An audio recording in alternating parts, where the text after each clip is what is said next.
علیہ وآلہ وسلم کے عقد میں آلموسٹ 24 سال تک رہی ہیں حضرت خدیجہ. 25 سال کی عمر میں آپ کی شادی ہوئی، تو جب آپ کی عمر مبارک 49 ایئرز ہوئی ہے تو حضرت خدیجہ فوت ہوئی ہیں. 24 سال آپ کی بیوی رہی ہیں اور اس دوران آپ نے دوسری شادی نہیں کی ہے. یہ آپ کی جتنی بعد والی شادی ہیں ان کی وفات کے بعد ہے. اتنی محبت تھی، دوسری شادی نہیں کی. یہ غم بھی جو کہ جواز کے حد تک ہے، میں یعنی سوکن والی امتحان میں نہیں ڈال سکتا، کیونکہ حضرت خدیجہ سے حضور کی محبت ہی بہت زیادہ تھی.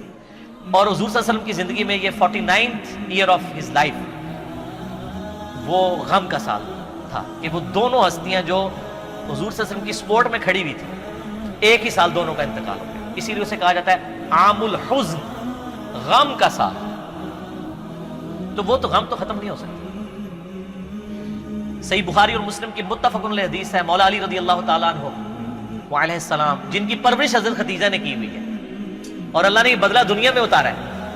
ابو طالب نے پرورش کی نبی علیہ السلام کی.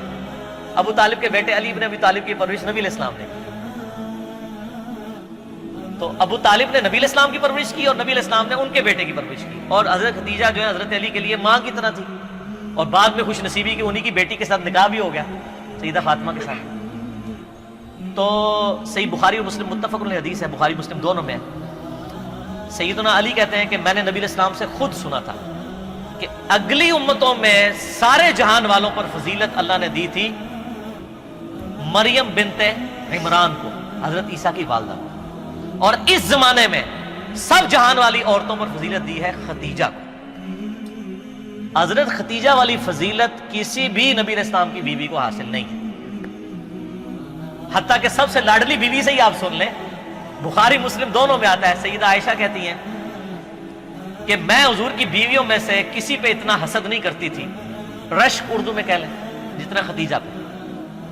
حالانکہ میں نے خدیجہ کو دیکھا نہیں ہوا، لیکن نبی صلی اللہ علیہ وسلم ان سے اتنی محبت کرتے تھے کہ ان کی وفات کے بعد بھی جب بھی کوئی جانور قربان کرتے تو حضرت خدیجہ کی سہیلیوں کو بھی گوشت گفٹ کے طور پہ بھیجا کرتے. بعد میں حسن سلوک حضرت خدیجہ کی سہیلیوں کے ساتھ. اور میں کہتی تھی یا رسول اللہ آپ خدیجہ کے ساتھ اتنا کرتے ہیں گویا خدیجہ جیسی کوئی عورت ہی نہیں ہے. تو آپ نے فرمایا ہاں خدیجہ جیسی کوئی نہیں میرے لیے. اس نے مشکل وقت میں میرا ساتھ دیا اور میری ساری اولاد بھی خدیجہ سے.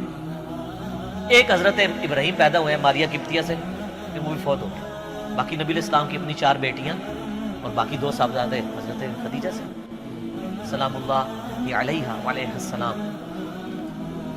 بلکہ حضرت ابو ہریرہ کہتے ہیں رضی اللہ تعالیٰ عنہ، بخاری مسلم دونوں میں، کہ ایک دفعہ حضرت خدیجہ جو ہیں وہ سالن پکا کے کھانا نبی علیہ السلام کے لیے لے کے آ رہی تھی. تو نبی علیہ السلام نے ہمیں خود یہ بات سنائی کہ اس وقت حضرت جبرائیل علیہ السلام میرے پاس آئے اور مجھے کہا کہ آپ کی بیوی جو ہے نا آپ کے لیے کھانا لے کے آ رہی ہے، اور اس بیوی سے آپ نے کہنا ہے کہ اللہ تعالیٰ اس پہ سلام بھیجتا ہے اور جبرائیل بھی سلام بھیجتے ہیں. سر آپ امیجن کر سکتے ہیں کسی شخص کو یہ بتایا جائے کہ اللہ تعالیٰ نے آپ کی طرف سلام بھیجا ہے. آپ تو جناب بزرگوں کے سلام کے لیے ترس رہے ہو.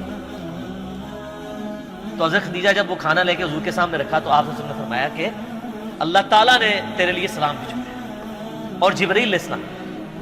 یہ حدیث بخاری مسلم دونوں میں، اور وہ حدیث بڑی رکت انگیز ہے جی، ابو داؤد کے اندر اور مسند احمد کے اندر،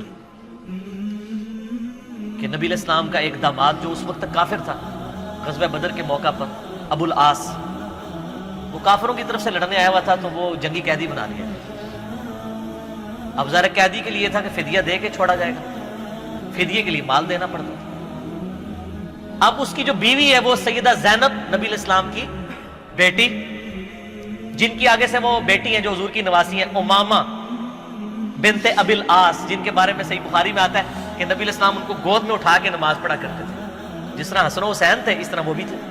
امامہ، یہ لفظ ویسے لوگ امامہ پڑھتے ہیں، یہ الف کے اوپر یعنی حمزہ کے اوپر پیش ہے، امامہ بنت ابی العاص. تو سیدہ زینب نے اپنے گلے کا ہار، یہ صحیح سند کے ساتھ ہے، ابو داؤد میں مسند احمد میں، اپنے خامند کی رہائی کے لیے فدیے کے طور پہ حضور کو بھجوایا، کیونکہ ان کو پتا تھا کہ نبی علیہ السلام تو کوئی سفارش قبول نہیں کریں گے، انصاف تو سب کے لیے. اب وہ ایک ایک کر کے قیدی چھوڑے جا رہے ہیں، نبی علیہ السلام کو اعتماد میں لیا جا رہا ہے، ٹھیک ہے کہ جی اس نے یہ دیا مال، اس نے یہ دیا ہے، حتیٰ کہ جب وہ ہار حضور کے سامنے آیا تو آپ صلی اللہ علیہ وسلم پہ رکت آ گئی، رکت کے الفاظ ہیں، رونا شروع کر دیا آپ نے، کیونکہ وہ ہار حضرت ختیجہ کا ہار تھا جو انہوں نے شادی کے موقع پہ اپنی بیٹی زینب کو گفٹ کیا ہوا تھا۔ اب حضور کے سامنے وہ ہار ہے تو آپ نے رونا شروع کر دیا۔ آپ نے باقی صحابہ کو جمع کر کے کہا کہ اگر تم مجھے اجازت دو تو یہ ہار جو ہے نا میں بیٹی زینب کو واپس کر دوں، اجازت لی، کیونکہ یہ میری بیوی کا ہار ہے جو اس نے اپنی بیٹی کو گفٹ کیا۔ وہ خیر واپس کر دیا، اور بعد میں خیر وہ ابو العاص مسلمان بھی ہو گئے۔ تو پر یہ ایک آپ کی زندگی میں لمحات تھے، ایسا یعنی ایفیلیشن جب رہے تو عام الحزن بن جاتا ہے۔